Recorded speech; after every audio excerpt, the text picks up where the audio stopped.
Give me a count of 1, 2, 3, 4, 5. 5. Go again. 1, 2, 3, 4, 5, 6, 7, 8, 9, 10.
All right, it is Monday night. That's 9 o'clock. That means it's time for the Live Zone Prime Time. I'm producer Chris. This is Tony P. What's going on, folks? Thank you so much for joining us. Week 2, baby. Week 2. Happy Monday. How was your weekend? It was after we had this wonderful time here doing our Bob Ross and our George Michael, our 80s era, our 80s era thing here.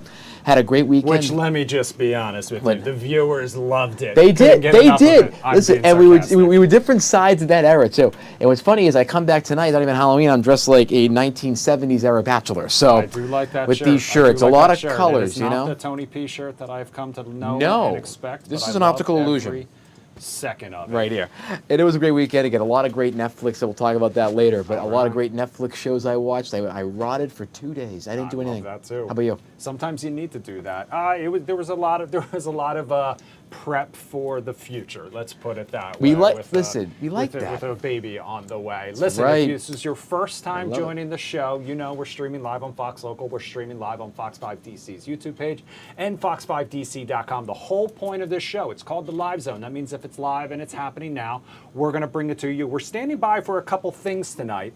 Secretary of War Pete Hegseth, he is over in Asia right now toward the DMZ earlier today. We're expecting to see him a little later this evening. Also, Winsome Earle-Sears making her final campaign stop of its election eve in Virginia. I know. And she is supposed to be in Manassas tonight, has a campaign rally along with Republican Attorney General candidate Jason Miyares, and current Virginia governor, outgoing Virginia governor, Glenn Youngkin's supposed to be there as well as a couple of local delegates on the ballot. You're taking a live look at that event right now. We're going to keep an eye on that. When the speakers come to the podium, we will take you there live. Of course, it is election eve here in Virginia. A lot going on. A lot of eyes on this race, Tony. I mean, it's an interesting spot that she chose Manassas because again, it's kind of like in the middle of the more Nova counties. It's a little bit like it's kind of close to Spotsylvania, not Spotsylvania. Yeah, it's around that area. Kind of near Fredericksburg. Thank you.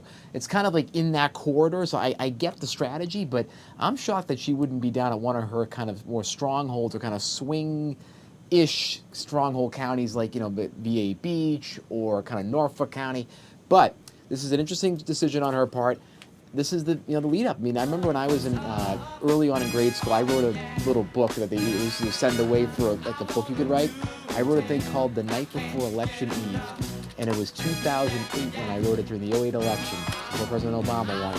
And I wrote a picture book with all my anticipation as a 10-year-old kid looking forward to the election. So I get those butterflies every single time an election comes out. I love it. By that in any way, shape, or form, I'll be honest with you. I'm liking the song they're choosing here, by the way. They have a little Casey the Sunshine Band, a little shirt toss like you're at the Wizards game. I'm liking that. Yeah. Again, trying to get the energy up. The biggest thing about this campaign is not 100% with the top of the ticket, but what's going to happen with that Attorney General's race between Jason Miyares and Jay Jones?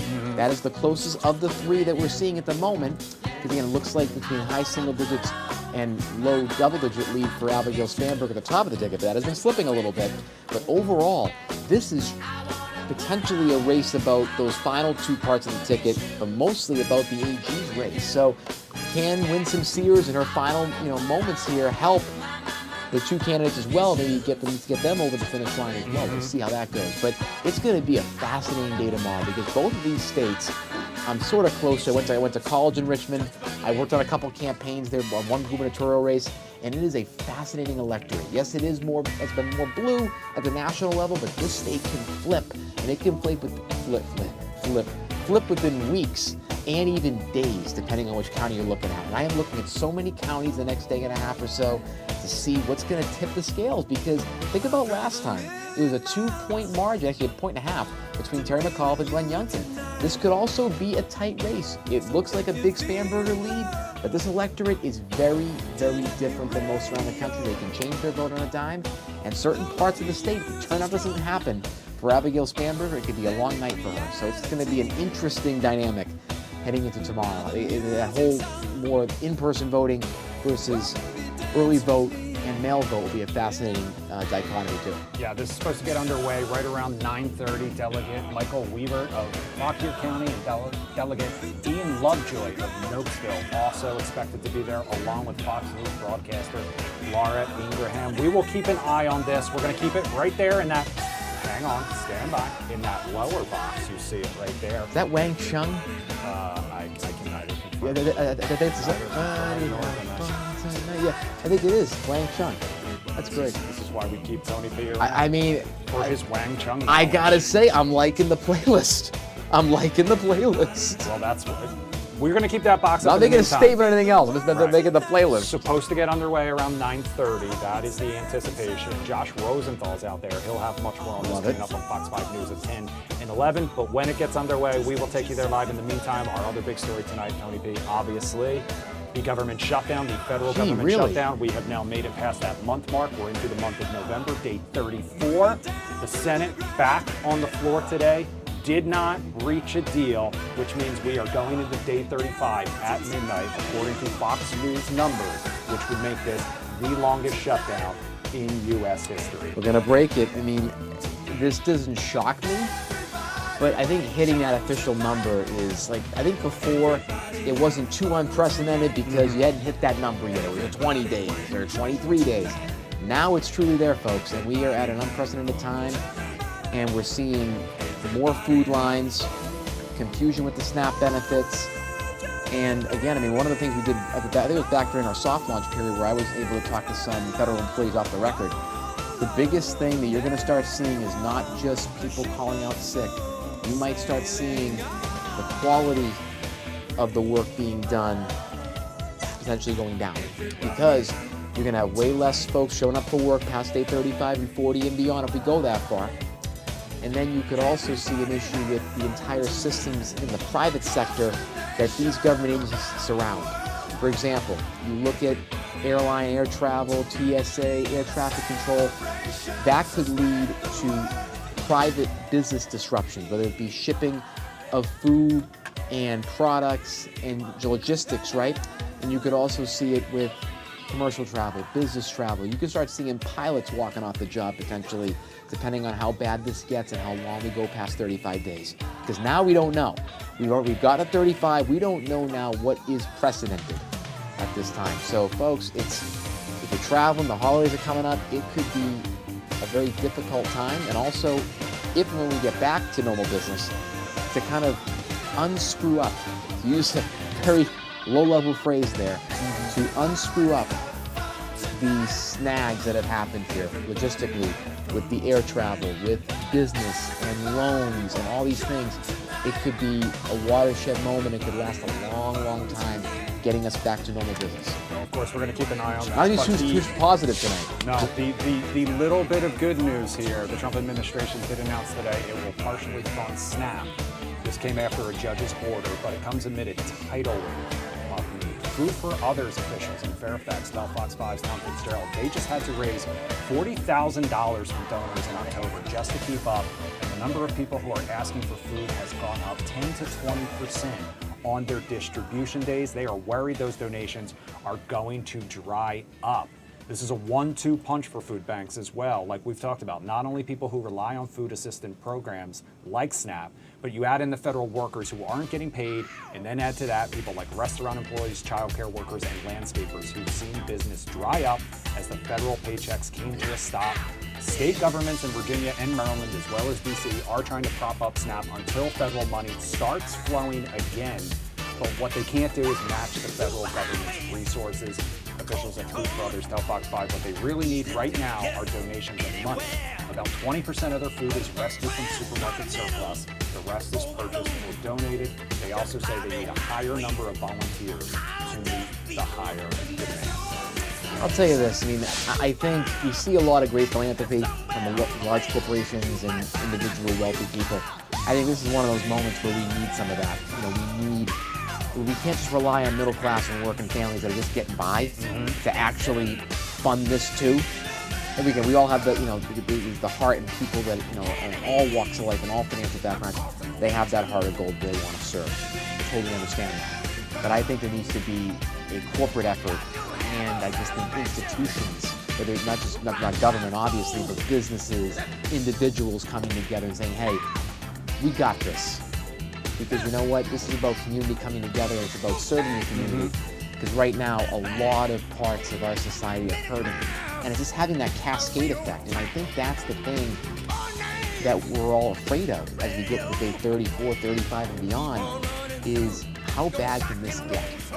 Because these resources are already stretched. Again, even in normal times, without a shutdown, without SNAP issues, food banks are always cut, are always kind of living on their own paycheck to paycheck, if you will. And there's so many volunteers that do it for nothing. A lot of folks get paid, they get paid a lot to do this type of work. It is very, very tiresome and a lot of effort, and these people are doing God's work. So it's just, I hope maybe some folks step up in a major way for major donations or major funds can get involved, because these are the times where you want to see business and society come together.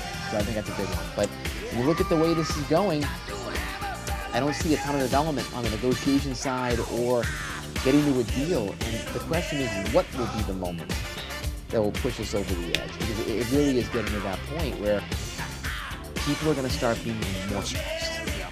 And these organizations, again, they might be bankrupted because of how much they have to take out now to help in this unprecedented situation on multiple fronts. All right, well, in the meantime, we did say we were watching several things. We still have that little live picture up from the Winsome Earle-Sears campaign rally in Manassas, Virginia. We are still standing by to see Pete Hegseth in Asia, but we're also watching, and this one might actually be a little bit of good news for Commanders fans out there who had an absolutely horrible night last night. Oh yeah, which we will talk about just a little later. But Dallas Cowboys in Monday Night Football tonight. They are taking on the Arizona Cardinals. They're at home. Excuse me, Dallas is at home. Dallas currently losing 10-0, 5 minutes left in the second quarter. Wow. So not going great for them in the meantime. But, like we said, after what happened with the Commanders last night, they need all the help they can get from other teams in the NFC East. I've never seen a season of incredible passion and luck and great breaks be followed by one that is the complete opposite. You would almost think the Commanders are snake bit at this point. We'll get more into that. When you look at this Dallas game, though, what's fascinating is that they have an opening. Maybe not for the division, but with Washington slipping, they can come in second, maybe get to a 9-8, 10-7 record, maybe 11-6, and get in. And that tie against Green Bay helps them in a lot of ways if they lose a couple more games. So they could potentially make it in as a wild card and make a run. But Dallas, over the years, as we know, watching football, they like to collapse at the end of the season. So this could be two things. Are they collapsing now and they're going to just go into total like maybe 4 or 5 wins this year? Or are they kind of having their struggles now and maybe they kind of pick up at the end of the season and make a run, which is not really a Cowboys thing. No, it's not. But and again, they have a lot of issues on the defensive side. They're trying to get more pass rushers in Dallas because Of course, they let go of, a major one, Micah Parsons. But there's a lot of, I think, with this team, with Brian Schottenheimer in his first season, Jerry Jones still hanging on as the GM, the backup of Dak Prescott, is he a franchise quarterback or is he a game manager? There's a lot of things going into this, and these are the type of games that Dallas tends to lose. They have a home game, they can pick up a game on the Commanders, they're playing kind of a soft team tonight, and they're blowing it right now. And it's all because that offense is sputtering, and we've seen this for Dallas for years. They have always sputtered out of the gate offensively, and then they come back in the third and fourth quarter. Tony P, you are making so many fans here in the Washington area with this spot-on criticism of what is happening. They are and they sputter, and then they'll come within 4 or 5 points at the end of the game, and it's called empty calories. Okay, empty calories of yardage, and Dak throws for 350 yards. But they were down by 25 points for most of the game. So that could be happening tonight, but I think overall we will keep an eye on it. Yeah, we will be. We promise you. We will keep a lot of an eye empty on calories, or will they get some protein tonight and come back in this game? That's the real question, folks. Okay. Wait and see. In the meantime, Tony, I'm rambling tonight. Let's talk about what you have been watching. I got a lot of stories for you. All right. I get to ramble some more for you folks. Okay, yes, so I'm calling this. We're setting the tone for you folks tonight. All right, good play on words, I would call it that one. All right, so of course the government shutdown. We're in its 6th week. And no deal, folks, is in sight, okay?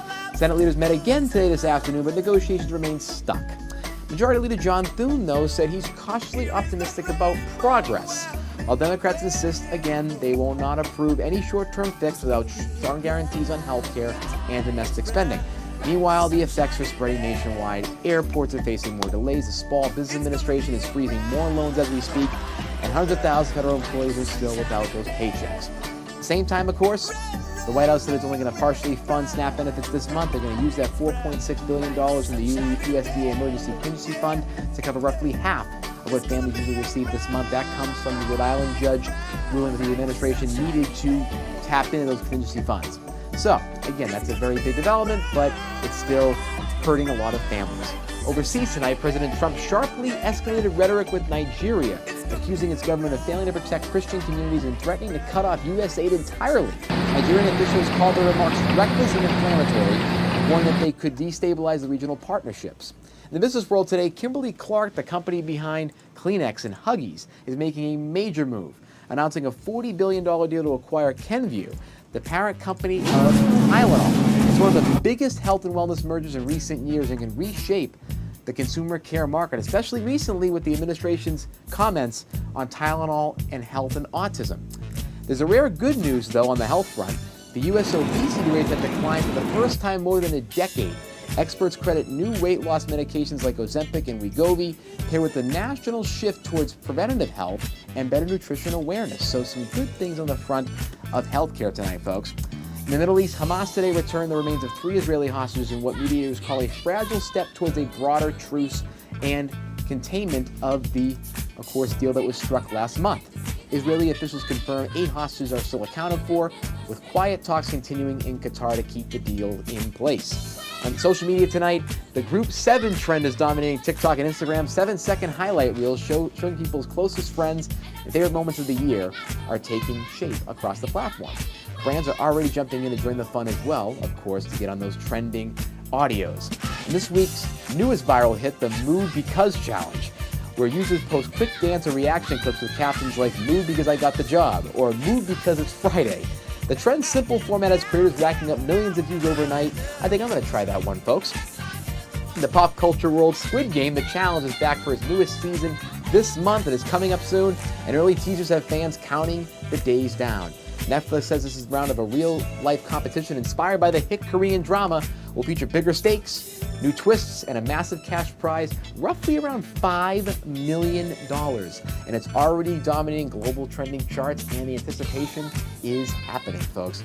Finally tonight, a feel-good story to lift your spirits out of Kansas.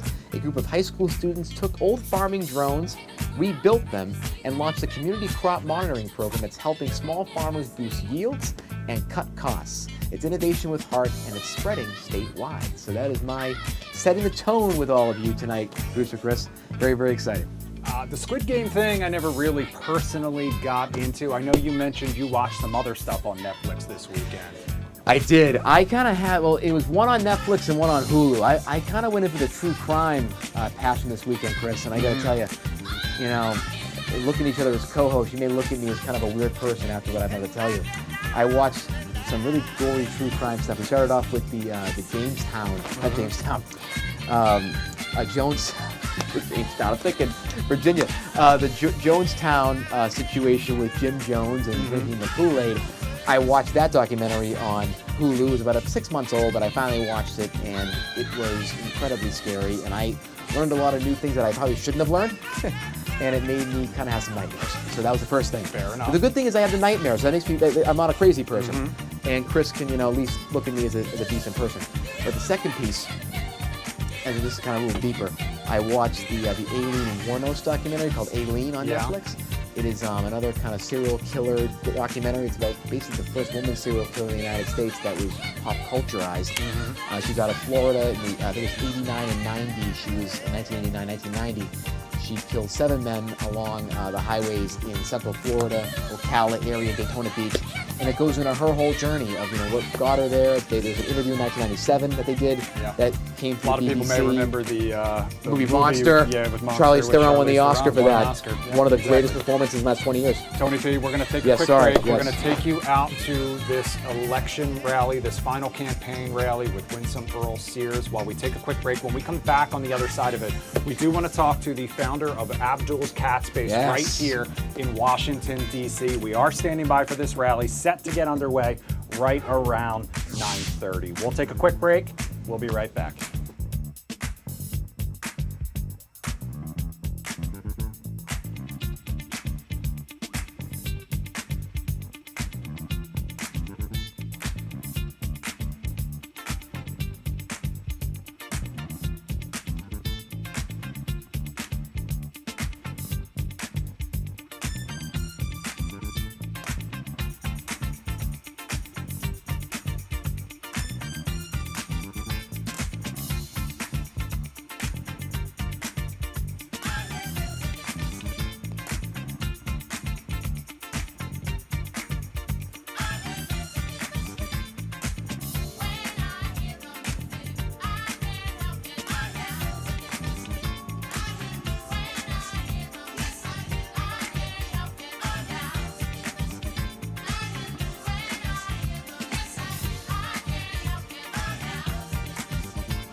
So that, in case you didn't know, is the DMV's Abdul Rahim, and the kind of videos he posts on his mega viral Instagram account called Abdul's Cats. So he uses it to share his adventures in fostering with his 448,000 followers. You may have also seen him profiled in the Washington Post recently. Tonight, though, he is joining us live to talk more about the viral fame, fostering kittens, and how you can help these adorable felines find their forever homes. Abdul, thanks so much for spending some time with us tonight. Absolutely adorable. Oh my God. Oh, thank you. Thank you for having me. So, Talk to me a little bit about how this got started, because when I was reading about you in the Washington Post, I learned that you are not a cat person originally. Yes, exactly. It got started when I met my wife about 6.5 years ago. She was fostering at the time, and I kind of jumped into it with her once we got together. And I loved it. She took a lot of videos, funny clips of us, and she posted it online, and it went viral, and that's how we started. I absolutely love it. As a creator myself, I love the content you put out because we need more of it. Now, let me ask you this. So, like, Thank in you. terms of when you learned to foster for the first time, and, you know, both you and your wife have done it now, what are like, if you could describe one or two feelings that you get from fostering the cats and, you know, helping them and getting them on, you know, on their way, what are those two biggest feelings that you get from that?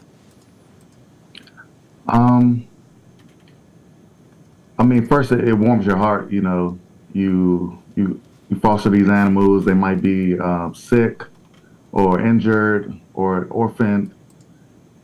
You're socializing them. You're nursing them back to health, and to see what they grew up to be, and see them get adopted, find their forever home is like, it's priceless. It's nothing like that. That's And awesome. I feel like mentally, it definitely. It was a source of peace and grounding for me, and just taking care of animals definitely like helped me with my mental health as well. So, that. talk to me a little bit about the response to your work. I mean, you have helped more than around 300 cats get adopted. Is that right? Yes. Yes, we foster at least 40 cats a year, and you know our goal is to find as many animals homes as we can to change the stigma in my community about cats. Like I was always told growing up, they were, you know, aloof, unloving, not clean, some cases bad luck. So I definitely want to change that stigma. I want more people and men that look like me to foster. You know, if you can't adopt, foster. If you can't foster, definitely volunteer at your local rescue. That's beautiful. And I love like the mission behind it. Let me ask you this: so if Thank there's you. someone out there, like you know, who has a business or a job and wants to balance this and get into the fostering process, what would be your biggest advice to them in balancing life with making sure that they're a really good foster parent for these kittens? I think I'll be honest with them. I'll let them know it isn't easy. I usually foster bottle babies, and you know that's the most vulnerable of the population. It's hard to get fosters for them because you know it's a lot of work. You know, you feeding them every 2 hours, so you're getting up in the middle of night. They're sick, so you have to give them medication. Okay. You have to go back and forth to the vet. So it's definitely hard work. And, I can imagine. Abdul, I don't want to be a downer, but I mean, you just posted today about I mean, kind of a sad situation where you did lose a kitten who came to you Yes. already struggling. I mean, I'm a cat owner. Pepper, shout out to, I adopted her. That's amazing. How hard is that sort of thing, knowing that you can't save every cat, A, and then B, what kind of walls do you have to sort of build up around your own heart to not, A, take it personally, and B, just want to keep every single one of these animals that you are bringing into your home? It's definitely hard. It's definitely an emotional roller coaster. It's definitely sad. It hasn't happened with me often of the cats I fostered. Maybe twice now that I've lost a kitten. So it's definitely depressing when that happened. Because you know you're doing everything you can, but some cats just can't make it. And on the other end, our first foster was our cat now, Bambi. Mm-hmm. And so they call that's a foster fail. So our goal is to foster and The best find kind a of new cat fail. owner. Yeah, it's like a triumph. So if I adopt all the cats, it'd be hard for me to keep fostering. So, obviously this is time consuming and it's not cheap. So how do you kind of support this process? Is it through the public social media page? And if people want to kind of support your mission, what can they do? Yeah, it's through my social media, through collaborations with other brands, through donations. So on all my social medias, if someone want to help out, I do have a link tree where they can donate, and I do have like an Amazon wish list where they can get certain items that I need the most, like cat food and litter. Let me ask you this about like DC generally, because again, we have a wonderful culture, and I think like we really embrace this. How would you assess the overlap, the culture with cats or like fostering in DC? Do you feel that the culture here in DC has been helpful and has been kind of like towards the mission, or is it just kind of like every other city? I'm just curious. I definitely think it's been helpful, especially the local rescues. They have been great to assist in and teach me how to foster or how to take care of animals. They usually, when you are fostering, they handle all the vet appointments, the spay and the neutering. So that's been great, and I definitely feel like we have inspired more people to foster and get into it. A lot of my friends and family who didn't have animals at first have tried fostering because of our platform, and some of them have adopted cats. So that's amazing. That is totally amazing. And you mentioned mental health. Last question. You mentioned mental health. Of course, we're coming upon, Men's Mental Health Month, and we're talking about young men and loneliness around the country. What do you feel the role of like fostering, or even like just having a cat as a pet in general, can help young men? Maybe might be lonely, might be dealing with mental health issues. How can that be helpful, do you think? It's just nice to see. It's just nice something love you unconditionally. Coming home from a hard day at work, and you see a little cat waiting for you at the door. And then I want to show, like, to look at fostering, take care of animals. It changes lives. You change a cat's life. It even changes your life. I love that. I mean, I second that 100%. You were smiling the whole time I was asking that question. Nothing cures depression better than a cat curled up on your lap and chest, purring away, A. Yes. And then B, I mean, listen, I will just say to any guys out there who may be looking to find the love of their life someday, nothing screams green flag like a man with a cat. Yes. It means you know how to take care of something that sometimes can be a little emotionally unavailable. You've taught it to love and trust, and trust me on this one. And look, guys get the reputation of being emotionally unavailable, so we should be kind of used to some of that. Yeah, exactly. Yeah. Abdul, thank you so much for spending some time with us. If people want to follow along with your adventures, if they want to learn more about fostering, where should they go? Go to Abdul's Cats, ABDULCATS on all platforms, and they can find me there. All right. Thank y'all so much for having me. Thank you for spending some time with us. Yeah, absolutely. We're wishing you all the best of luck. Stay in touch. Same. Come on back. Let us know anytime you want to try to spread the word about some the cats. cats and maybe too. Oh yeah, absolutely. Hang out we with want to them. see some cats next time. Right now, sure. I don't have any I might kids right foster. now. I might foster because of tonight. I'm thinking we'll about get it Tony now P a because cat. you've inspired me. You've influenced me. You definitely should. I love it. Have a great night. Thanks for spending some time with us. All right, you too. All right, we're going to head back out to Manassas, where that final campaign rally for Winsome Earle-Sears is about to get underway any minute. We saw some people coming out, throwing some T-shirts while we were talking to Abdul. We'll take a listen here, take a quick break. When we come back, if it started, we'll bring it to you. In the meantime, if not, we're going to talk a little bit more about that Sunday night fiasco for the Burgundy and Gold. We'll be right back.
plastic. And you know some people are made of wood. Some people have hearts of stone. Some people are to no good.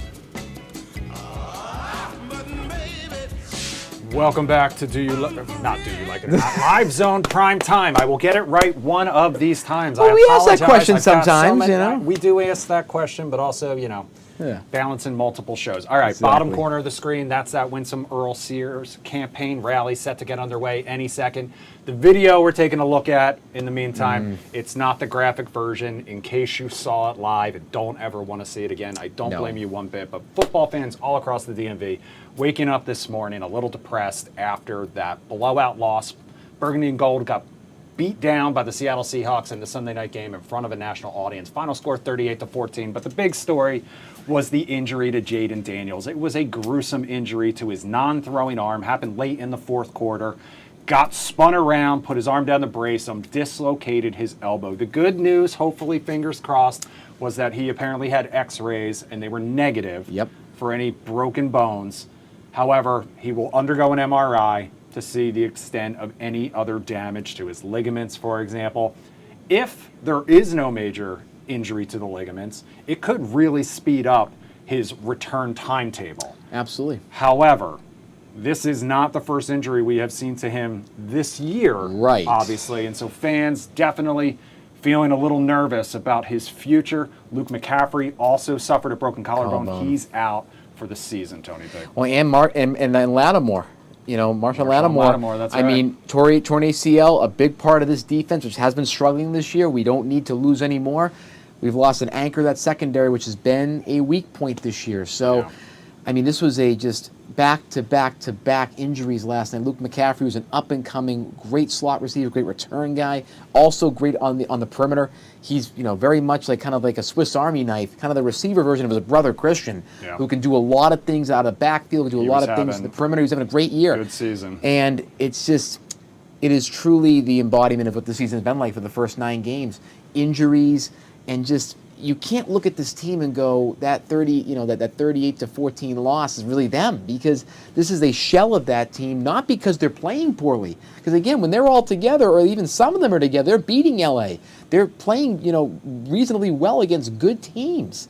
This is just, they're not even getting a chance to be on the field as a fair whole team right now. Now, And it's been a tough test. They've Oh, faced some an tough onslaught. opponents so far, and they have another one coming up, back in action Sunday Lions. against the 5-3 Lions. In the meantime, keeping an eye. Yeah. We're about to hit halftime at Monday Night Football, 17-7. Arizona Cardinals up over the Dallas Cowboys. Tony P, there was another thing that happened yesterday on social media that I Be saw. that guy, but that was can we your please take it rant. easy on these NFL Oh boy. Your rant against I didn't think it'd get picked throwback up. uniforms. Okay, Oh, boy. I want to dive into that, but in the meantime, I'm right, you by the did way. see the opening prayer happening at the Winsome Earle-Sears campaign rally, so that means it's likely getting underway any second. So we are going to take you there right now to listen in, and then we're going to talk to Tony sounds about great. his throwback uniforms.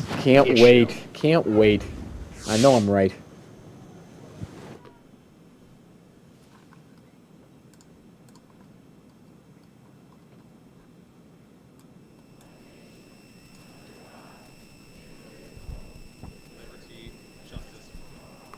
Tony, we're having a little trouble Oh, hearing right yeah. now. We're having a little Oh, trouble gotcha. No, hearing right now, gotcha. so- No, if you Let's, want me to continue on my rant here, I can. I can extend the rant. I mean, what's interesting about, I think But in the meantime, we're still waiting for someone else. That might have Yeah. been a them issue. I'm not Yeah, sure just maybe. yet. It But just let's- went out a little bit We'll again. keep this shot up in the meantime. But most of these rallies go a few minutes, like they Yeah. take a while. Sometimes like 15, 20 minutes. So we have well, some. we're right about there. It was supposed to start at 9:30, and we've seen the shot up. this whole Welcome, time. a Now, 9:38. delegate from In the meantime, though, I will just say, Tony P, you basically said the NFL is overdoing it Yes. with the throwback jerseys. Last night, Seattle was wearing them. Washington was wearing them. All right. It looks like we've got another speaker on the way out. So we'll put a pin in this conversation for now and listen. Thank you all.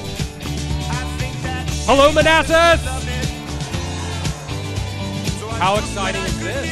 How exciting is this? Yes! If you had told me months ago, when all of our campaigns started, that we would end the night before the election in an MMA venue in Manassas, I would have said, yes!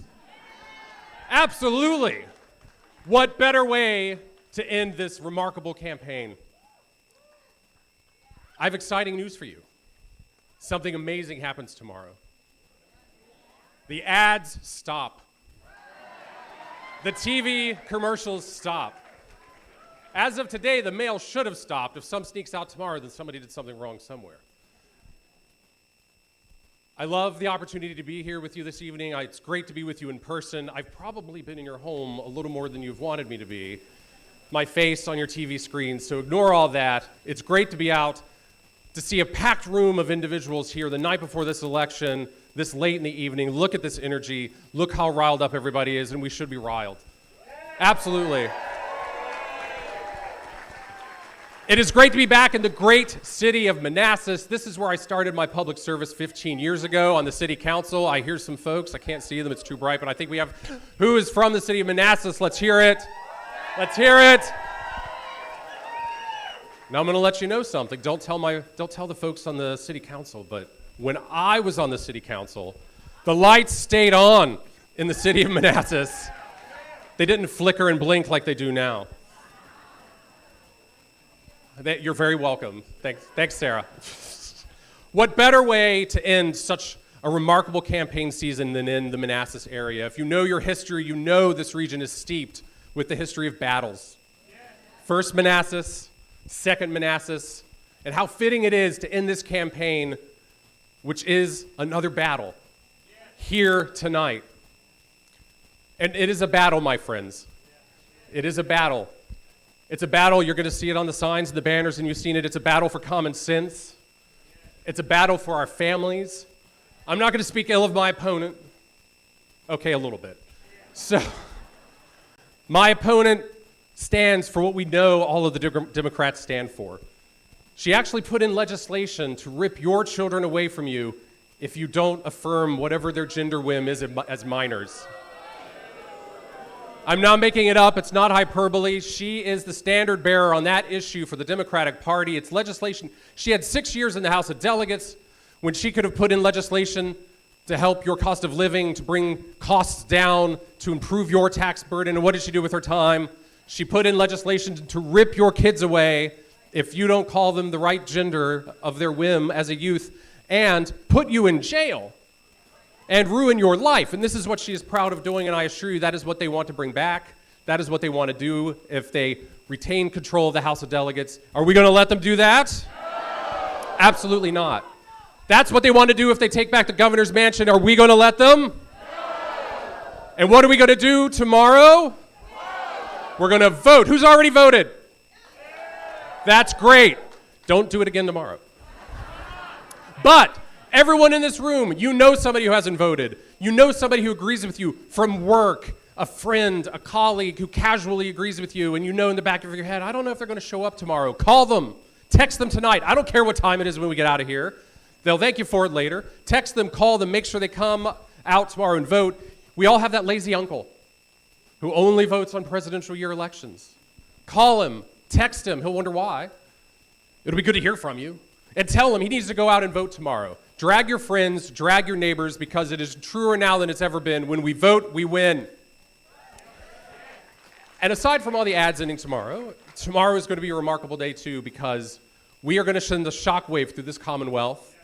We are going to restore common sense. We're going to fight for our families. We're going to take back the House of Delegates. We're going to keep the governor's mansion. We're going to elect a Republican Attorney General again, Jason Miyares. We're going to elect John Reed as our Lieutenant Governor. And this time tomorrow, we are going to elect Winsome Earle-Sears as the next governor of the Commonwealth of Virginia. They are so afraid of her that they literally are cramming through illegal legislation to tear up our congressional maps, and they did it all in part just to keep her off the campaign trail. Well, you can't keep Winsome Earle-Sears down. Anybody who's spent time with her knows you can't keep her down. You can't keep her off the campaign trail. This ticket, this group of individuals, they've been barnstorming the state for the last couple of weeks, months, and certainly today, and we are ending this campaign tonight. What a wonderful crowd, beautiful folks. Thank you all so much for your time and support, and if you can, I would ask, vote for me tomorrow as well. Vote for our wonderful ticket. If you have friends or neighbors in House District 22, I would love your support. We are going to have a great night tomorrow night. Tonight's going to be a great night. Thank you all. God bless you. God bless Virginia. God bless the United States. Thank you all. Thank you.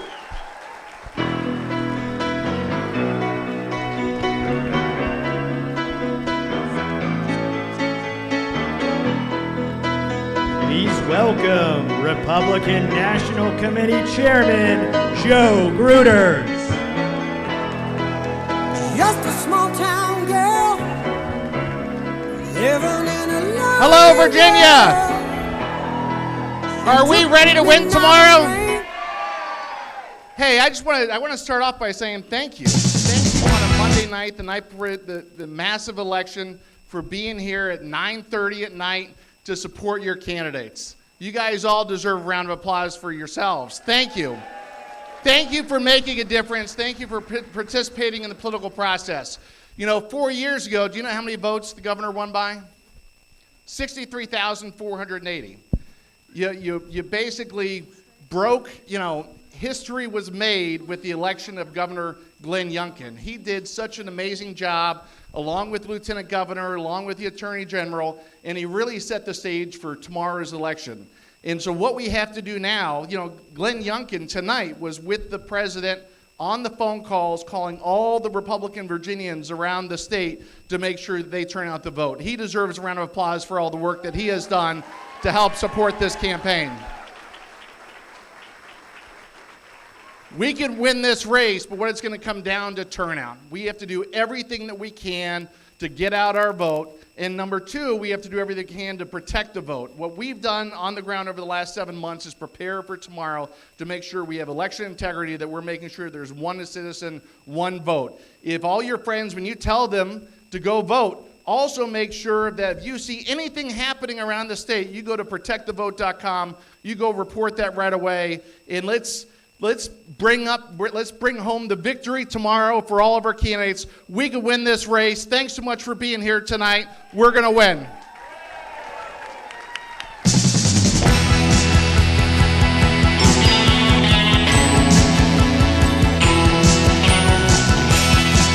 Please welcome the next Lieutenant Governor of the Commonwealth of Virginia, John Reed. Hey, everybody!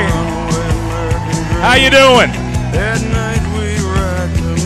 So, where's John Cena or one of these WWE wrestlers? I mean, I have a feeling this is the first time this venue has hosted a Republican event. What do you think? Thinking that may be the case. I am so glad to be with you tonight. Are you wide awake? Are you excited? I'm wide awake. I haven't slept in 3 days, so God knows what I'm about to say to you. We'll go off script. I'm really so thankful that you were here tonight. I know there are a lot of volunteers who've already put in hours and hours and hours and days and months of hard work to get us to this place where the polls are tied and we're about to win tomorrow. And we should win not only because we put in the hard work. I don't know if you've noticed. Is Ghazala here, the lady I'm running against? Because she doesn't show up to anything. She refuses to do a debate. Did you see? I had to actually stage the world's first artificial intelligence debate because she would not do a debate. And I think I made her look better than if she had really showed up, to be honest with you. I told the guys who were putting together, I said, don't make her look stupid. Don't make this a Saturday Night Live skit. If you watched it, I walked in, 12, 14-hour campaign day, no rehearsal, no teleprompter, no notes. I responded to the same question she did. I think I've acquitted myself pretty well. And what I hope that people will take away is that I'm going to do what I think a good person and a good candidate and a good leader will do, which is stand in front of the public and answer questions and defend yourself and defend your views, not just collect $8 million from New York and California and D.C. and try to put TV ads on. Stand up for what you believe in. Go across the state. Talk to the people of Virginia. Let them know what you actually think. Ghazala Hashmi has refused to do that. Meanwhile, I hope you've taken note. If you're following me on Facebook, if you're following me on Twitter, X, all the social media, all the consultants said, John, don't waste your time going to the Eastern Shore. Don't go to Tangier Island. There are not enough votes there. There's not enough money there. And you know what I said? Get away from me. Stop. These are Virginians. They deserve to be seen. They deserve to be heard. And if you're going to run for statewide office, you need to put in the work to show you're serious about representing the people of Virginia.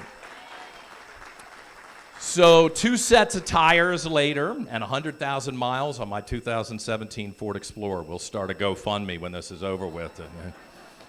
I have been all over the state trying to reach out to people who have never even considered voting Republican before. I went to the mosques and I sat for 3.5 hours with the imams. Now, if you know my personal story, that's a little uncomfortable. It is. But you know what? That's what a leader does. If you want to be the leader of a diverse state with 8.5 million people who have different opinions and different faiths and different concepts of how to live, you need to go show them that you're serious about doing that. That's why I went to the synagogues. That's why I went to the temples. That's why I went to the NAACP convention. And I walked in the door and they said, what are you doing here? And I said, my name's John Reed. I'm running for lieutenant governor. I'm going to always come and visit with you. Because Republicans and our party, we have the right solutions to build business, to bring new jobs. Glenn Youngkin has showed us that for the last 4 years with all the jobs he's brought to Virginia.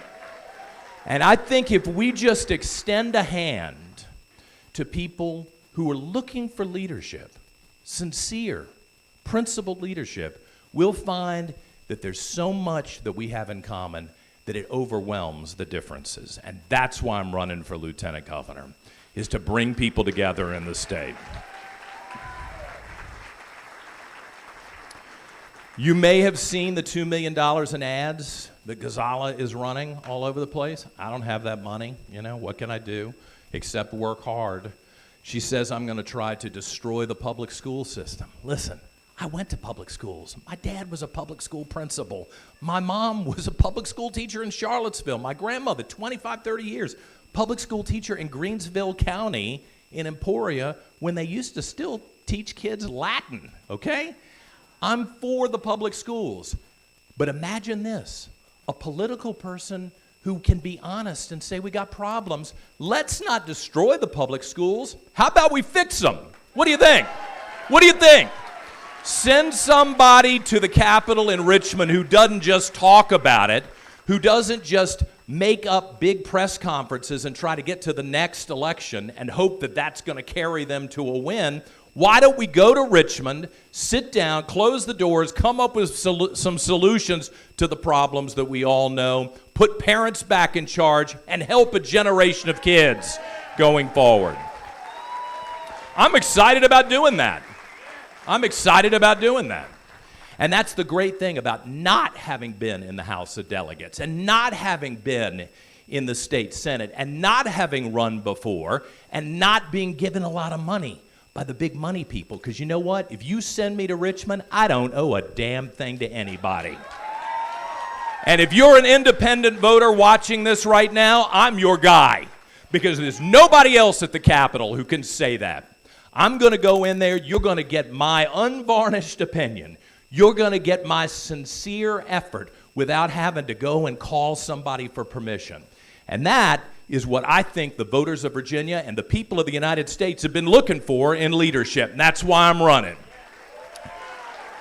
So let me wrap up with one of the big things that really pushed me in January to leave my radio program. Pretty good paycheck. I was reminded of how good it was when I paid the mortgage 2 days ago. Like, that money's not around anymore. I came back from a vacation, and there was a porta-toilet in front of the governor's mansion. There was no water in the capital city of Richmond. The hospitals couldn't perform surgeries. The hotels were trucking in water so they could flush the toilets in the capital city of Virginia. That happened because of Democrat leadership. You don't have to ask Republicans for permission to do anything in the city of Richmond. This is the problem with the current leadership of the Democrat Party. A total distraction. They're obsessed with the racial animosity that used to exist instead of trying to bring people together today. And so instead of focusing on the pipes and the pumps and making sure that we're ready to compete with other states, they're competing with themselves, with the social justice warriors who've never created a job, don't know how to run anything, and they're about to drive the state into a ditch. This is my home state. You are my people. Even if you just moved here from New Jersey, you're my people. And I'm going to stand up for you. And for the police officers are here tonight.